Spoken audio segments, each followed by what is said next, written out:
All right, hi, welcome to ABB's Automation and Power World 2013. I'm Chris Shigas. All day long, actually over the next 3 days, we're going to be doing live spreecasts from Power World. And joining me today is Mietek Glinkowski with ABB, one of our thought leaders for the Brainy Bunch for the trade show today. So Mietek, welcome, and welcome to Power World, Automation and Power World. So how are you doing today? Thank you, I'm fine. Okay. Good to see you, Chris. Looking forward to the whole show. So I know you have a lot of roles at ABB. So in terms of today, can you kind of tell us a little bit about what your role at ABB is? Okay, well, yes, we all have multiple hats, as you know, and the two most important hats that I have is in data centers as a global head of technology for data center initiative, as well as in power products as a North American director of technology. Oh, great. Okay, well, tell me a little bit about, we had some big news over the past year. ABB's been doing a lot of things. One of the highlights of the year was the announcement about the DC breaker and the innovation of the DC breaker and how that relates to the possibilities for the smart grid. So can you tell me a little bit about the DC breaker and why this is so important? Sure, absolutely. Try to. Yeah. Make a long story short, ABB is a very innovative company. We are a technology company, so obviously the innovation, R&D, new product development is on our minds.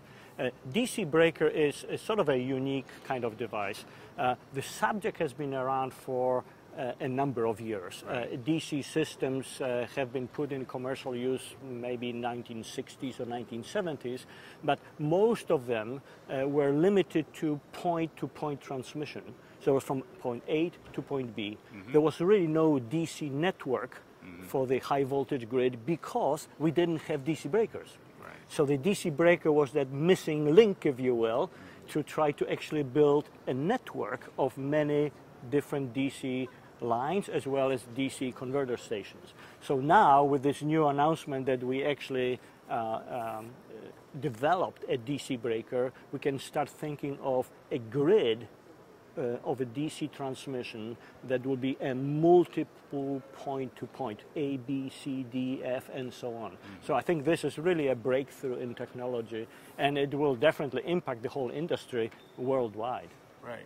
And so basically this technology also kind of helps introduce the idea of supergrids. Can you tell me what a supergrid is and what the benefits of a supergrid? Okay, well, the world is getting smaller.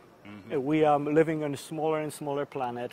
No longer we have distances, I mean communication, the internet, all of this brings us together. The cultural barriers, the EU, all the other global initiatives that the civilization experiences. So from the power industry point of view, we have the same kind of trend. I say how we can utilize resources, the power resources, wherever are on the world. I mean, it could be in North Africa, could be in China, it could be in North America, and also marries them somehow with loads. Again, it could be New York City, it could be London, or it could be somewhere in the Middle East. So from this point of view, we're looking at the power grid almost as a super grid. And how do you see, I would imagine that 10 years ago, the definition of smart grid might not be what we see it today.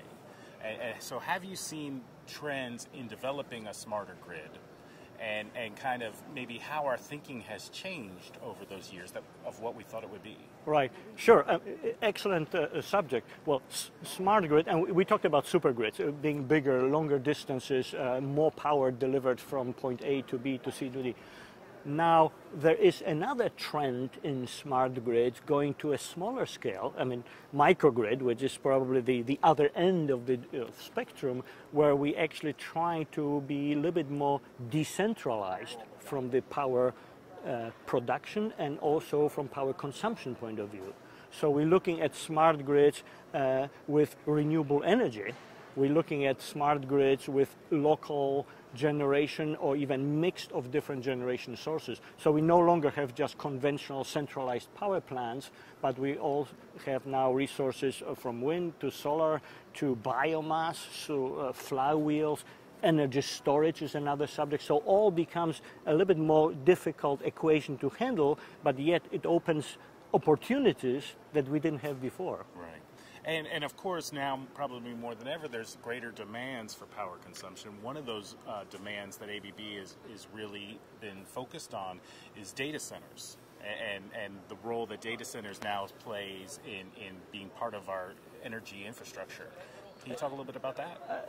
Absolutely. Again, close to my heart, and thank you for asking the question. The data center is one of those new industries that really is just emerging. And it sort of sneak up on us from the energy point of view.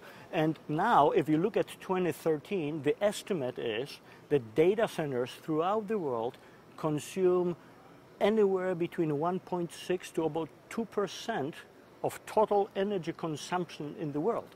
Total. I mean, it sounds like a small percentage, but from the total energy point of view, it's a huge number. Right. So the data centers are actually almost like power plants that consume a lot of energy.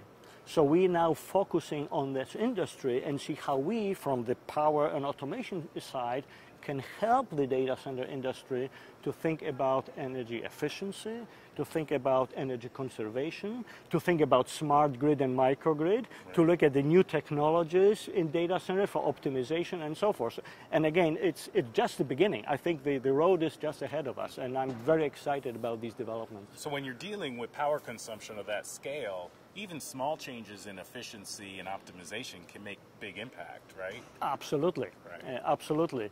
And again, if you look at the data centers with so much energy consumed, all of this actually goes to IT equipment. It goes to the servers, goes to the network, or all the kind of electronic load that we have.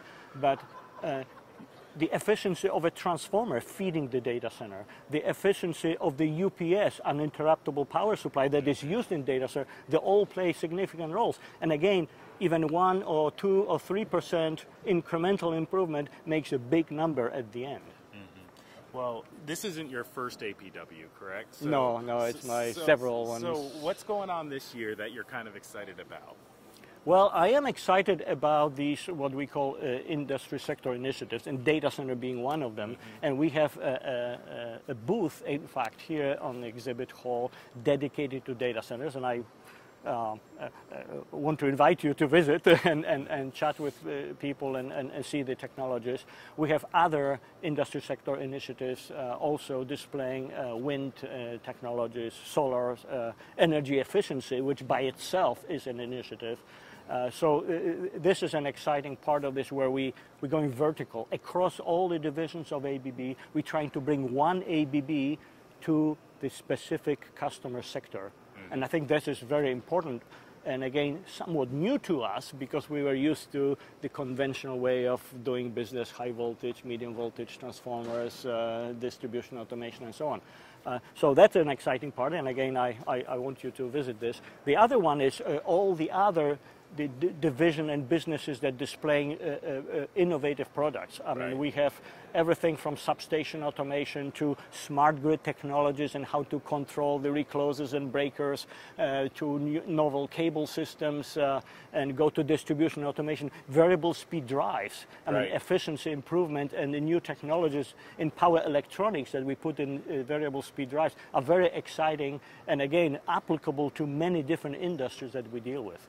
So plenty to visit and look for and hopefully be excited about. Great. Well, thank you so much, Mietek, for joining us. At 1:30 today, Louis Duran is going to be talking about safety automation, and we'll be talking about that subject on Spreecast at 1:30. So please join us for that. Mietek, again, thank you for joining us this morning. Thank you very much. All right. Bye-bye.